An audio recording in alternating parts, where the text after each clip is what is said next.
Moin! In diesem Video gebe ich dir 10 Tipps und Tricks, die dir und deinem Duo helfen, mehr Punkte in Duo-Turnieren zu bekommen. Zu den Tipps zeige ich dir Highlights aus dem dritten Duo Cash Cup in Chapter 3, in dem mein Duo 119 Punkte erreicht hat. Im Turnier hatten wir einige gute Spiele und haben dabei gelernt, was in der aktuellen Meta gut funktioniert und welche Schwierigkeiten es gibt. Wenn du alle Tipps und Tricks beachtest und richtig anwendest, wirst du in den nächsten Turnieren garantiert bessere Platzierungen erreichen. Und damit herzlich willkommen zu einer neuen Folge von den Fifluencer Tipps und Tricks. Tipp Nummer 1: Der Dropspot. Sucht euch einen festen Dropspot und schaut, wo ihr landen müsst, damit ihr den perfekten Drop habt. Landet am besten nicht dort, wo viele hinspringen, sondern sucht euch einen abgelegenen Ort, an dem ihr trotzdem genug Loot bekommt.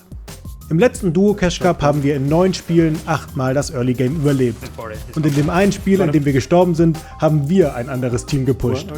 Wenn ihr also einen abgelegenen Dropspot perfekt lernt und für euch gewinnen könnt, bringt euch das viel mehr, als an einem großen Ort mit viel Loot zu landen und die Hälfte der Spiele nicht zu überleben. Tipp 2: Placement for Kills. Ja, die Profis starten ihre Turniere oft mit Spielen, in denen sie 40 Kills erreichen. Aber sind wir ehrlich zu uns selbst. Wir sind keine Profis. Und selbst Profis verlieren in Turnieren einige Kämpfe. Ein Sieg im Duo Cash Cup gibt gleich viele Punkte wie 32 Kills. Die meisten Punkte bekommst du also über die Placement-Punkte. Spiel aufs Late Game, wenn du im Early Game oder Mid Game ein gegnerisches Team pushst und dabei eliminiert wirst, riskierst du eine Menge Placement-Punkte, nur um 1 oder 2 Punkte zu gewinnen. Tipp Nummer 3: Fahrt Auto. Da die Spider-Man-Handschuhe auf 20 Schüsse genervt werden, solltet ihr unbedingt Autos für eure Rotations nutzen. So kommt ihr am schnellsten über die Karte und könnt euch vor den anderen Teams gute Positionen sichern. Baut euer Auto am besten immer ein, wenn ihr am Zielort angekommen seid, damit es nicht zum Explodieren gebracht wird. Denn wenn ihr euer Auto schlau einsetzt, bringt es euch bis ins Late Game und vielleicht sogar durch die erste Moving Zone. Und ihr spart dadurch unglaublich viele Materialien. Tipp Nummer 4: Nutzt die Deadside. Die Deadside ist der Bereich der Zone, in dem sich am wenigsten Leute befinden. Und wenn ihr euch dort befindet, bedeutet das meistens, dass ihr rotieren könnt, ohne dass auf euch geschossen wird und ihr Materialien oder Heals verschwenden müsst. Also schaut, dass ihr nach dem Early Game möglichst schnell zur Deadside rotiert und vor allem in den Moving Zones, wann immer es möglich ist, die Deadside zu nutzen. So braucht man meistens weniger Mats, da man sich nicht in alle Richtungen schützen muss, wird nicht angegriffen und kann sich viele Placement-Punkte sichern. Tipp Nummer 5: Die Spider-Man-Handschuhe.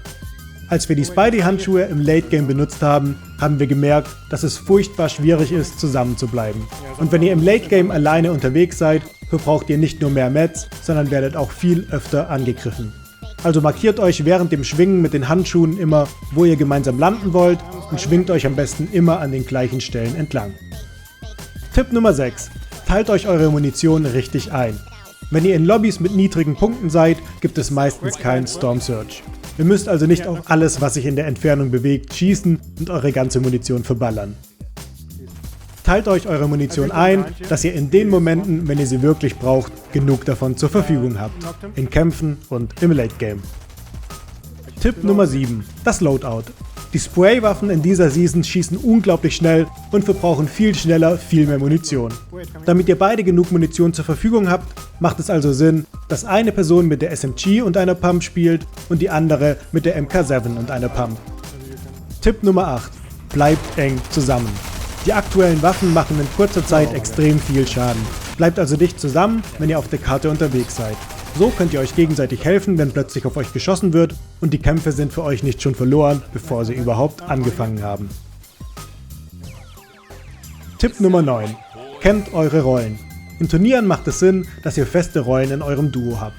Eine Person sollte zum Beispiel im Late Game das Tarpen übernehmen, während die andere Person die Umgebung und die gegnerischen Teams genau im Blick hat und schaut, wo ihr sichere Kills und Refreshes bekommen könnt. Tipp Nummer 10: Bleib ruhig. Wenn du eliminiert wirst, ist das immer ärgerlich.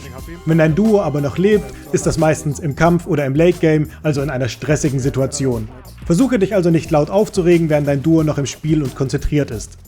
Denn du kannst deinem Duo helfen, dass ihr möglichst viele Punkte bekommt. Zum Beispiel, indem du im Late Game die nächsten Zonen markierst, ansagst, wie viel Materialien dein Duo noch hat und wie viele gegnerischen Teams sich noch im Spiel befinden. Versuche aber nicht alles vorzugeben, was dein Duo machen soll. Jede Person hat einen anderen Spielstil oder unterschiedliche Herangehensweisen für eine Situation.